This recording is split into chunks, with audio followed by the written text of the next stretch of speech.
This channel does not promote any violent, harmful, or illegal activities. All content provided by this channel is meant for an educational purpose only. রাজ্যে চালু হলো জাতীয় শিক্ষানীতি। রাজ্য ও কেন্দ্রের শিক্ষা বিভাগের মধ্যে সই হলো চুক্তি। এবার রাজ্যে গড়ে উঠবে পিএমশ্রী বিদ্যালয়। বাংলার প্রধানমন্ত্রী স্কুলস ফর রাইজিং ইন্ডিয়া 3 বছরের বেশি সময় ধরে রাজ্যে পিএমশ্রী প্রকল্প চালু নিয়ে টালবাহানা চলছিল। এবার রাজ্যের প্রতিটি ব্লকে অন্তত একটি স্কুলকে এই প্রকল্পের অন্তর্ভুক্ত করার লক্ষ্য নেওয়া হয়েছে বলে জানা যাচ্ছে। বাংলার ভেঙে পড়া শিক্ষা ব্যবস্থাকে চাঙ্গা করবে এই চুক্তি মত কেন্দ্রের। পূর্বতন সরকারের আমলে বারবার বিতর্ক হলেও রাজ্যে কার্যকরী হয়নি জাতীয় শিক্ষানীতি। একদিকে যেমন পিএমসি স্কুল চালু হচ্ছে এখানে, যার ফলে প্রচুর স্কুলগুলো, রাজ্য সরকারি স্কুল, তারা বিশেষ আর্থিক সহযোগিতা পাবে যাতে স্কুলগুলোকে আরও ভালো করা যায়। দ্বিতীয়ত হচ্ছে স্কুল লেভেল থেকেই জাতীয় শিক্ষানীতি 2020 লাগু হওয়ার ফলে আমাদের বিদ্যার্থীরা হাতে কলমে কাজ শিখবে, স্কিল বেসড এডুকেশন হবে, যা আগামী দিনের যে পরিবর্তনশীল বিশ্বে আমাদের ছাত্রছাত্রীদেরকে আরও অনেক বেশি আত্মনির্ভর, অনেক বেশি শক্তিশালী করবে বলে আমার মনে হয়।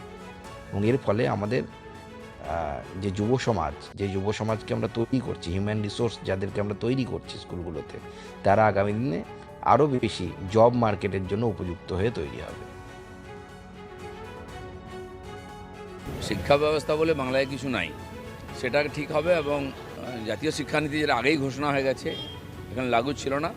যেরকম ভারতীয় ন্যায় সংহিতা ইত্যাদি ধীরে ধীরে লাগু হচ্ছে, আয়ুষ্মান ভারত, তো সেরকম জাতীয় শিক্ষানীতি এখন লাগু হবে। এবং তার সঙ্গে সঙ্গে যে ইনফ্রাস্ট্রাকচার শিক্ষা বিভাগে সেটাও ঠিক করা হবে।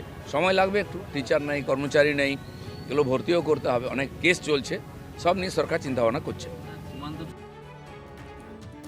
বদলের সরকারে বদলাচ্ছে স্কুলের সিলেবাস। ক্লাস 8-এর বই থেকে বাদ পড়বে সিঙ্গুর অধ্যায়। সিলেবাসে থাকবে না সিঙ্গুর আন্দোলনের কথা। সাফ কথা বড়নগরের বিজেপি বিধায়ক সজল ঘোষের। আরে পার্থ চট্টোপাধ্যায়ের নাম পড়ে রে বাবা, পার্থ চট্টোপাধ্যায়। আর পার্থ চট্টোপাধ্যায় বলেই তারপরে বলে ছবি দেখাও, তারপর বলে আন্টিটাকে। ভয়ঙ্কর। না না, এগুলো থাকবে না, এগুলো থাকবে না। সিলেবাসে থাকবে না সিঙ্গুর আন্দোলনের কথা। সাফ কথা সজল ঘোষের। বিজেপি বিধায়কের বক্তব্যকে সমর্থন জানাচ্ছেন অধিকাংশ শিক্ষাবিদ। তথ্যহীনভাবে বলছি, ইতিহাস যারা লেখেন তারা জানেন যে 50 বছর অতিক্রম হওয়ার পরে সেটা ইতিহাসে পরিণত হয়। এই ইতিহাসটা কিন্তু রাজনীতিকরণ করা হয়েছে, যে আমি কত বড় নেত্রী ছিলাম তার প্রতিফলন তিনি ছাত্রদের রোজ পড়াতে শুরু করলেন। সিঙ্গুর থেকে কারখানা না করেই চলে গিয়েছিল টাটারা। অনেকেই বলেন ওই ঘটনার জন্য রাজ্যের শিল্পায়ন কয়েক দশক পিছিয়ে গেছে। তৃণমূল আমলে 2016 নাগাদ 8ম শ্রেণীর বইয়ে সিঙ্গুর আন্দোলনের ইতিহাস অন্তর্ভুক্ত করা হয়। সেখানে ওই আন্দোলনের বিষয়বস্তু সহ তৎকালীন বিরোধী নেত্রী মমতা বন্দ্যোপাধ্যায়ের ছবি ও নাম রয়েছে। উল্লেখ রয়েছে সুপ্রিম কোর্টে 2016 সিঙ্গুর জমি অধিগ্রহণ সংক্রান্ত মামলায় রাজ্য সরকারের জয়। শিক্ষা দপ্তর সূত্রে খবর, ইতিমধ্যেই বইয়ের পাতা থেকে সিঙ্গুরকে বাদ দেওয়ার ভুরি ভুরি আবেদন জমা পড়েছে। তেভাগা আন্দোলনের কথা বলতে পারি, স্বাধীনতা আন্দোলনের কথা বলতে পারি। এই সমস্ত আন্দোলনগুলো ইতিহাস বইতে বা এমনি অন্য কোনো পাঠ্যপুস্তকে জায়গা পাওয়ার একটা কারণ থাকতে পারে, কিন্তু সিঙ্গুর তো বাস্তবে এগিয়ে যাওয়াকে প্রতিরোধ করে পিছনের দিকে নিয়ে যাওয়া। সুতরাং সেটা কেন ঢুকবে সিলেবাসে, সেটা আমাদের কাছে কোনোদিনই পরিষ্কার ছিল না। শুধু তাই নয়, মোগল আমলে ইতিহাস বিকৃত বলে দাবি করেছেন বিজেপি বিধায়ক সজল ঘোষ। যে আকবর ছিলেন বিরাট ধার্মিক মানুষ, তিনি কোনো ধর্মের ভেদ বিভেদ মানতেন না, এগুলো সব ওর লোকেদের দিয়ে লেখা হয়। শাহজাহানকে করে দিলেন যে প্রেমের প্রতীক, এগুলো সব যে যেমনভাবে লেখা। এগুলোকে চেঞ্জ করতে বলবেন মমতা দি? হ্যাঁ, ওটা চেঞ্জ বলতে হবে না, হয়ে যাবে। আগেকার দিনে অনেক রাজাই নিজের ঢাকঢোল পেটাতে বই লেখাতেন, বিভিন্ন টোলে সেই সব পড়ানোও হতো। বিজেপি বলছে স্কুলের পাঠ্য বইয়ে সিঙ্গুর আন্দোলনের কথা উল্লেখ করে নিজের কবিতা বিভিন্ন লাইব্রেরিতে রেখে সেই চেষ্টাই করেছেন মমতা বন্দ্যোপাধ্যায়। হাম্বা গাম্বা না কি সব যেন কবিতার বই বান্ডিল বান্ডিল সরকারের ট্যাক্সের পয়সায়, সাধারণ মানুষের দেওয়া চাঁদার পয়সায় লাইব্রেরিগুলোতে, পাবলিক লাইব্রেরিগুলোতে সেগুলোতে ঢোকানো হয়েছে। দরকারি বই কেনা হয়নি। বদলের সরকারে সেই সব আপাতত ইতি পড়তে চলেছে। সুমন মহাপাত্রের রিপোর্ট, TV9 বাংলা।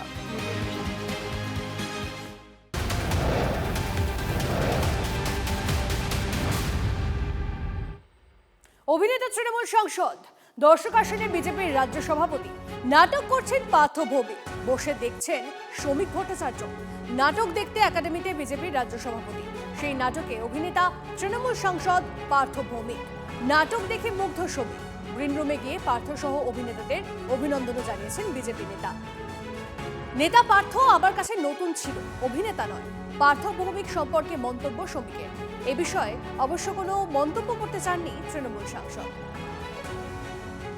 পার্থ যখন নেতা হয়নি তখন থেকে আমি ওর অভিনয়ের সঙ্গে পরিচিত, তো এর আগেও ওর অনেক অভিনয় দেখেছি। নেতা পার্থ আমার কাছে নতুন ছিল, অভিনেতা নয়। কোনো শিল্পীর শিল্পসত্তাকে খুন করবার অধিকার কোনো রাজনৈতিক ব্যক্তিত্বের নেই, কোনো সরকারের নেই। মত প্রকাশের অধিকার ভারতের সংবিধান তাকে দিয়েছে।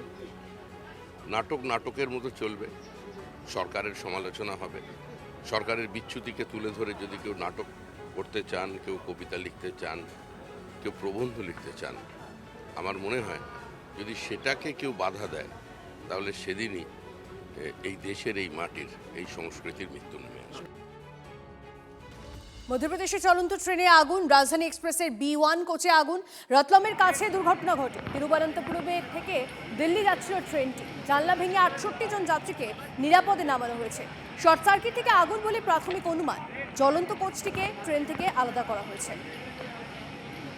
আরও একবার আপনাদেরকে জানিয়ে রাখি, 68 জন যাত্রীকে নিরাপদেই নামিয়ে আনা হয়েছে। মধ্যপ্রদেশের চলন্ত ট্রেনে আগুন লাগে, রাজধানী এক্সপ্রেসের B1 কোচে আগুন, রতলামের কাছেই দুর্ঘটনা ঘটে। তিরুবনন্তপুরম থেকে দিল্লি যাচ্ছিল ট্রেনটি, জানলা ভেঙে 68 জন যাত্রীকে নিরাপদে নামানো হয়েছে। শর্ট সার্কিট থেকে আগুন বলে প্রাথমিক অনুমান, জ্বলন্ত কোচটিকে ট্রেন থেকে আলাদা করা হয়েছে।